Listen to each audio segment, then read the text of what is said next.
네, 바른미래당이 이해충돌 방지 규정 개정안 일명 김기식 방지법을 발의합니다. 국제투명성기구의 2017년도 국가별 부패 인식지수에서 우리나라는 180개국 중 51위이며 OECD 가입 35개국인 중 최하위권이 29위로 2016년도부터는 순위가 크게 하락하기 시작하여 악화되는 추세입니다.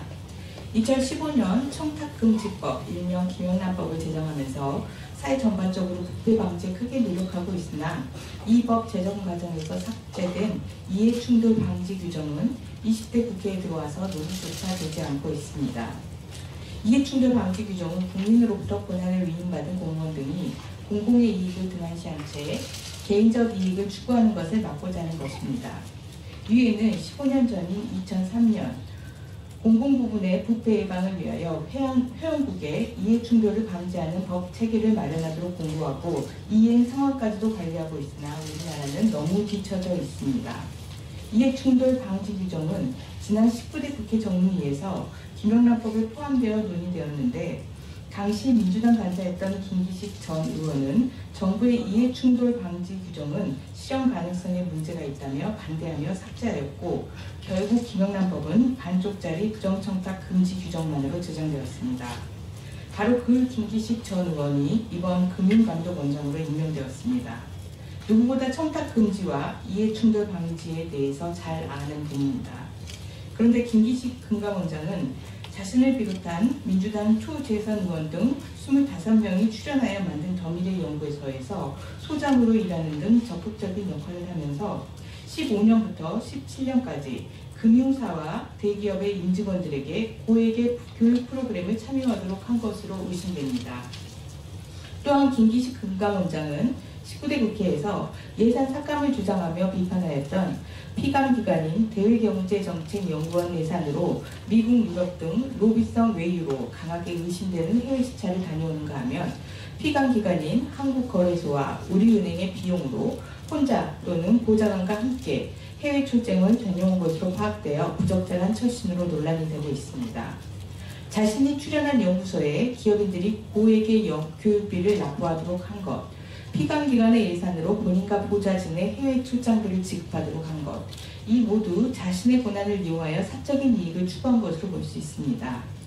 어제 8일 김기식 원장은 더미래 연구소의 고액 교육 프로그램에 대해서는 언급조차 하지 않은 채 3건의 해외 출장에 대해서만 출장 후 공적인 업무를 처리할 때 소신과 원칙에 따라 엄정하게 했고 관련 기관에 혜택을 준 사실도 없다라며 해명하였습니다.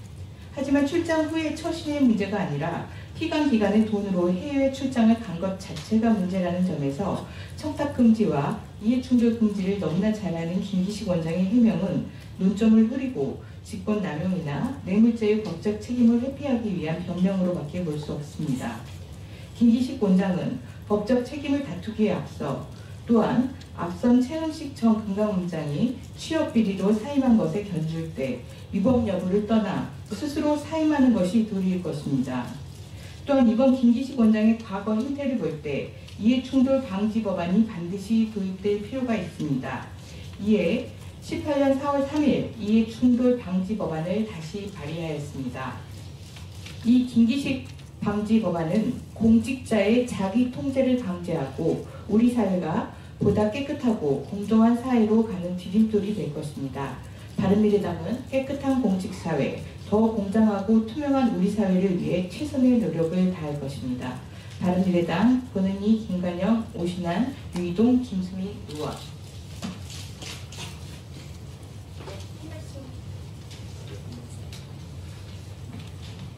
네, 바른미래당 정무위 간사를 맡고 있는 김관영 의원입니다. 오늘 권은희 의원이 대표 발의한 저희 당에서 소위 김기식 방지법을 발의를 한 것을 가지고 오늘 기자회견을 했습니다마는 저희 정무위에서 김기식 의원의 더미래 연구소에서의 고액 프로그램 관련한 여러 의혹들, 또 피감기관의 예산을 동원한 외유 의혹 등 여러 가지 의혹들에 대해서 보다 깊이 있게 파헤치고 진실을 규명할 것을 말씀드리고 이것을 위해서 최선을 다하도록 하겠습니다. 김기식 원장은 최흥식 전 원장의 후임으로 임명됐습니다. 최흥식 원장은 금융개혁의 상당한 적임자라는 많은 사람들의 평가에도 불구하고 취업 비리 의혹이 불거지자 최종 사실관계가 규명되기 전에 도덕적인 책임을 지고 스스로 사임을 한 바 있습니다. 김기식 의원이 소위 여당의 실세라는 이유 하나만으로 청와대의 비호를 받고 또 온갖 의혹을 감싼 채 그대로 자리에 지속한다면 앞으로 금융개혁을 책임져야 할 금융감독원장으로서의 처신에 더 큰 혼란과 국민에게 피해를 가져올 것이 자명합니다. 이 부분에 관한 여당과 청와대 또 김기식 원장의 현명한 판단을 기대하겠습니다.